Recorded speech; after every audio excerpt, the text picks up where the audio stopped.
wabarakatuh. Perkenalkan, nama saya Putri Nasikin dari Prodi Ilmu Pemerintahan, NIM 24172035. Sebelumnya terima kasih kepada Ibu Rio Sujawani SSM MM selaku dosen pengampu mata kuliah Azas-Azas Manajemen. Di sini saya akan mempresentasikan bab 4 yang dimana itu tentang desain organisasi dan pekerjaan, kedua motivasi, ketiga komunikasi. Desain organisasi dan pekerjaan. Desain organisasi merupakan penentuan struktur organisasi dengan memperhatikan faktor-faktor strategis, SDM atau teknologi dan aktivitas dalam organisasi. Menurut Hermann Jr. 1996, aktivitas dalam organisasi merupakan proses pemilihan dan mengimplementasikan struktur yang terbaik dalam mengorganisasikan sumber daya untuk mencapai misi dan sasaran. Organisasi desain organisasi secara konvensional menggunakan prinsip four building block. Namun dalam perkembangan desain organisasi tidak hanya memperhatikan faktor internal prinsip four building block, namun juga faktor internal, eksternal, strategis, dan lingkungan organisasi terus mengalami perubahan, dan hal ini juga bisa mengaruhi struktur organisasi. Four building block. Menurut standar JARE Freeman dan Early Greenblatt JR 1995, terdapat 4 langkah dalam menentukan pola hubungan dalam organisasi, yaitu division of work, departmentalization, hierarchy, dan coordination. Definition of work, definition departmentation merupakan perkelompokan aktivitas ke dalam departemen berdasarkan kesesamaan jenis pekerjaan, dan hubungan coordination dan departmentation merupakan tindakan lanjut dari definition of work. Kedua, departmentalization, pembagian pekerjaan, definition of work merupakan proses pembagian aktivitas pekerjaan yang konflik ke dalam berbagai sehingga karyawan memiliki tanggung jawab yang terbatas. Definition of work sehingga sering disebut dengan definition of work. Tujuan dari definition of work adalah untuk productivity. Ketiga, hierarchy. Hierarchy atau hierarki diperlakukan untuk koordinasi dan pengontrakan dalam pekerjaan. Dalam proses hierarki diatur proses pertanggungjawaban. Hierarki adalah pola multiple dalam struktur operasi organisasi. Keempat, coordination. Coordination atau koordinasi merupakan pengintegrasi berbagai aktivitas organisasi agar tercapai strategis dalam pencapaian tujuan organisasi. Tanpa koordinasi, anggota organisasi akan berjalan sendiri-sendiri, tidak memiliki kesamaan. Pendekatan desain dan organisasi.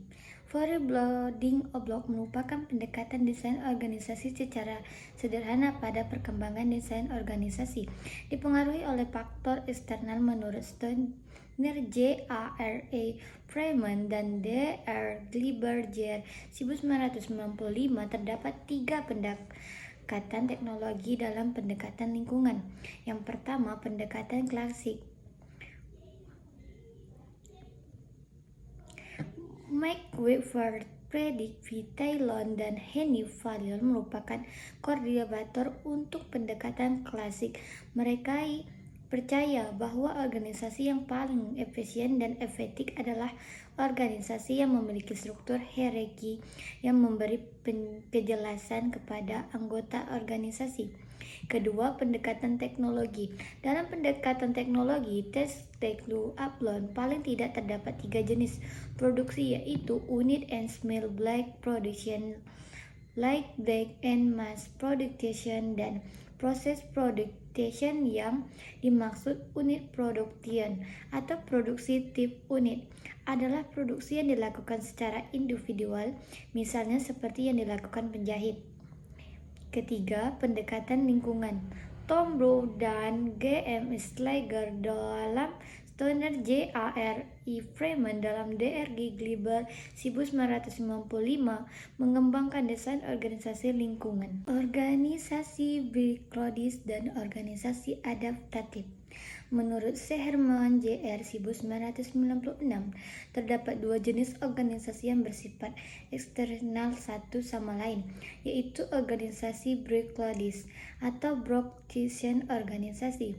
Dalam organisasi adaptatif adaptation organization, dalam organisasi broadcast cenderung sangat menggunakan pendekatan broadcast dalam pengolahan organisasi, di mana desain organisasi cenderung mekanis. Darwinism pada saat ini Darwinism semakin banyak dijumpai di berbagai Darwinism merupakan perbagian organisasi sehingga lebih ramping dan efisien dari jumlah SDM. Fenomena Darwinism biasanya merupakan salah satu konstruksi dari proses merger atau penjualan perusahaan, refinancing maupun akuisisi. Arti pekerjaan menurut Hermann Jr. 1996, pekerjaan merupakan kumpulan tugas pekerjaan yang harus diselesaikan seseorang untuk mendukung sasaran organisasi.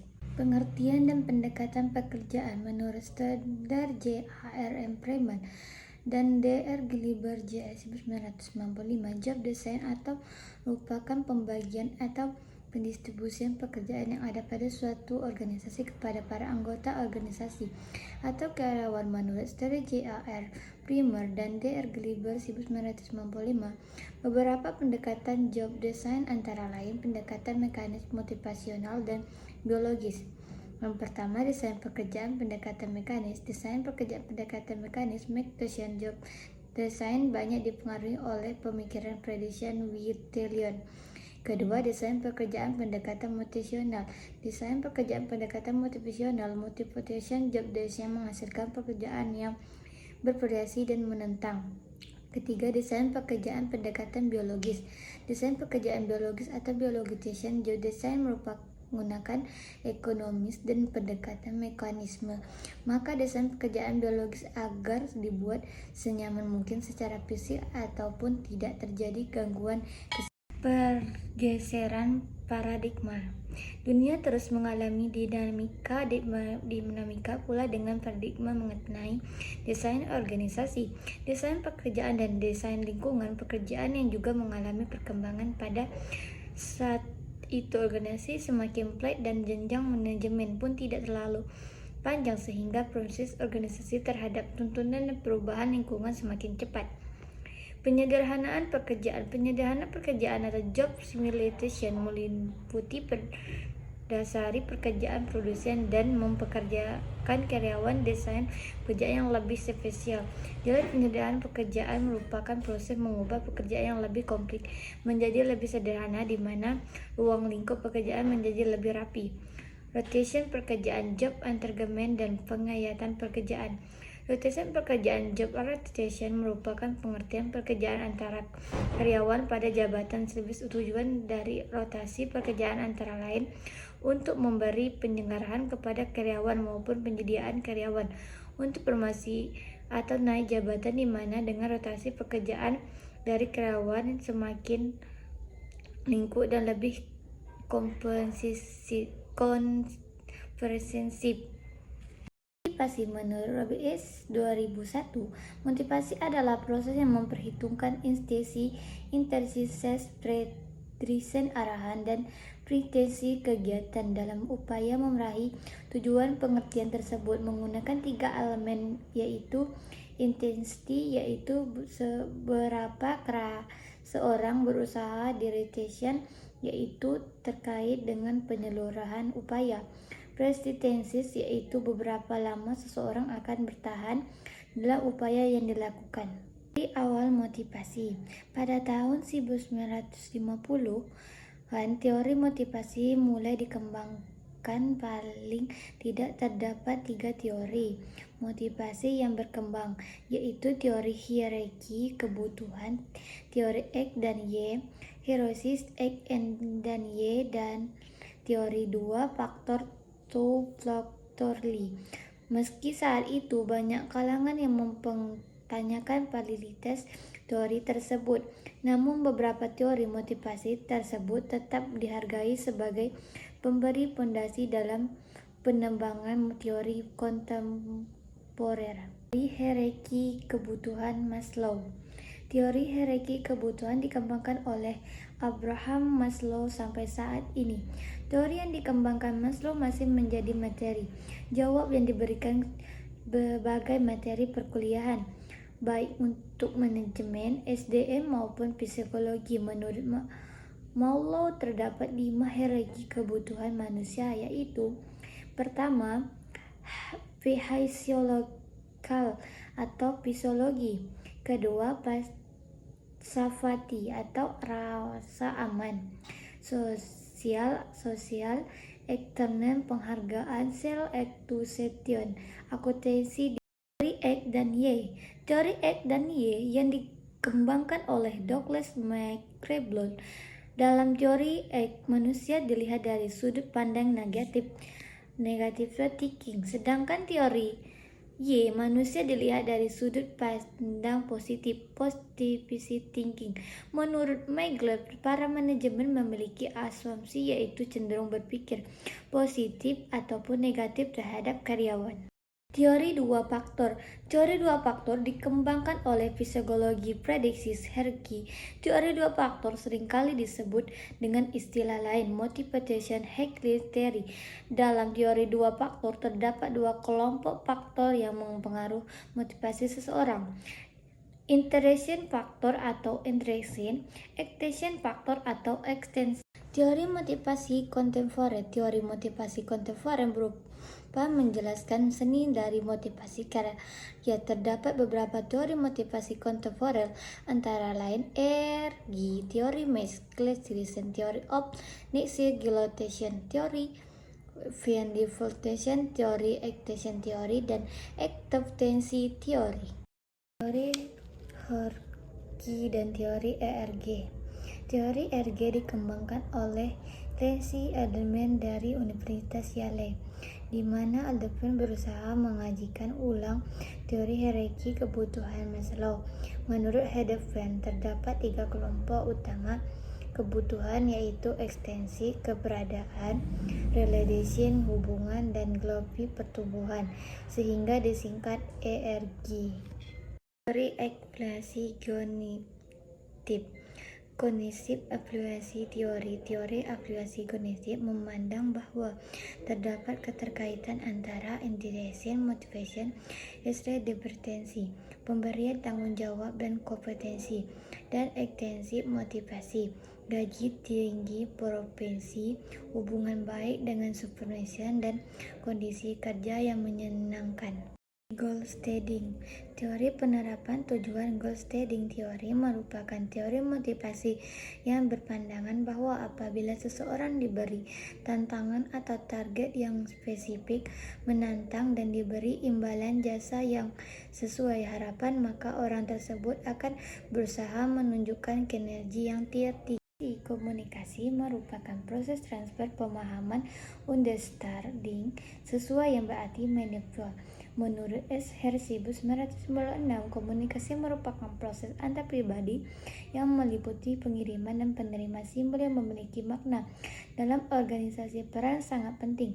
Menurut Robbins 2001, tanpa komunikasi, organisasi tidak dapat mempertahankan keadaan. Proses komunikasi merupakan serangan tahapan antar sumber atau pengiriman surat atau standar dalam penerima recipient yang akan menghasilkan suatu transfer pemahaman mengenai suatu yang berarti, yaitu pesan-pesan adalah suatu yang hendak dikomunikasikan. Hambatan komunikasi sering kali terjadi kesalahan adanya hambatan komunikasi interpretasi tersebut karena impresi tersebut terjadi karena adanya hambatan komunikasi atau noise. Kebiasaan adalah suatu yang menghalangi komunikasi dapat berjalan dengan efektif. Menurut Hermes 1996, terdapat 5 jenis hambatan komunikasi, yaitu saluran komunikasi yang lemah, misalnya apabila komunikasi dilakukan dengan telepon maupun video konferensi. Apabila terdapat gangguan suatu gambar, dapat menyebabkan komunikasi tidak berjalan dengan efektif. Masalah semiotik, yaitu pemilihan atau penggunaan kata atau tulisan yang tidak tidak optimal sehingga justru mengurangi efisien komunikasi. Tidak ada feedback tanpa ada feedback. Mengiriman pesan dapat menerima pesan suatu mengerti hal sebenarnya belum mengerti isi pesan yang disampaikan pengirim. Description contohnya adalah kebisingan, bau, kesemutan lingkungan yang dapat mengganggu konsensus dalam berkomunikasi. Dampak status seringkali status menyebabkan gangguan dalam berkomunikasi. Sebagai karyawan ada yang enggan mengerti pemimpin karena ketakutan maupun apresiatif. Selain itu juga terdapat fenomena flooding, yaitu destruksi informasi karena penerima militer informasi yang sesuai dengan harapan. Saluran formal dan informasi. Saluran informasi adalah saluran komunikasi berbasis struktur organisasi dan prosedur baku organisasi. Saluran formal yang dimaksud antara lain internal struktur edaran, rapat manajemen, dan sedangkan saluran informal berkembang di rantai komandan dan struktur organisasi. Saluran informasi lain berupa gosip yang terjadi antara golongan organisasi. Komunikasi organisasi adalah proses pertukaran informasi yang berlangsung pada organisasi berdasarkan arahan. Komunikasi di dalam organisasi dapat dikelompokkan menjadi 3, yaitu komunikasi ke bawah downstream communication, komunikasi ke atas upstream communication, dan komunikasi horizontal lateral communication. Kepemimpinan. Menurut standar J.A.R. Bremer dan D.R. Gelieber 1995, leadership kepemimpinan adalah proses pengarahan untuk menjalankan tugas. Menurut Grip 2004, pemimpin adalah individu yang mampu mempengaruhi perilaku orang lain tanpa harus mengandalkan kekerasan, sedangkan pemimpin adalah orang yang menjalankan kepemimpinan. Kekuasaan. Menurut Grip 2004, kekuasaan power adalah kemampuan mempengaruhi orang lain, sedangkan menurut Seher Mujib 1906, kekuasaan adalah kemampuan mendapatkan orang lain untuk bersedia melakukan sesuatu yang diinginkan. Menurut Grip 2004, terdapat 5 jenis kekuasaan, yaitu: pertama, legitimation power, kekuasaan yang terlegitimasi atau sah. Legitimation power adalah kekuasaan yang diperoleh sebagai konsekuensi hierarki dalam organisasi. Power, kekuasaan jenis jasa. Law power adalah kekuasaan untuk memberi atau menunda balas jasa. Balas jasa juga dapat berupa gaji, bonus, rekomendasi, promosi, pujian, pengangkutan, dan penempatan yang menarik. Ketiga, coercive power, kekuasaan paksa. Coercive adalah kekuasaan untuk memaksakan kepatuhan dengan memakai ancaman psikologis, emosional, dan fisik. Keempat, referensi power, kekuasaan referen.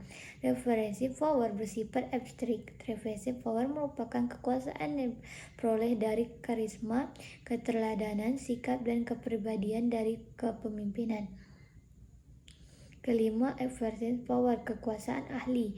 Executive power merupakan kekuasaan karena informasi maupun keahlian. Semakin sedikit orang yang memiliki informasi berharga, semakin besar executive power dimiliki. Sifat kepemimpinan. Menurut ahli psikologi dan ahli penelitian berupaya mengidentifikasikan karakteristik personal dari pemimpin. Pendekatan berasumsi bahwa pemimpin memiliki sifat kepribadian, yaitu ladies dan non-ladies.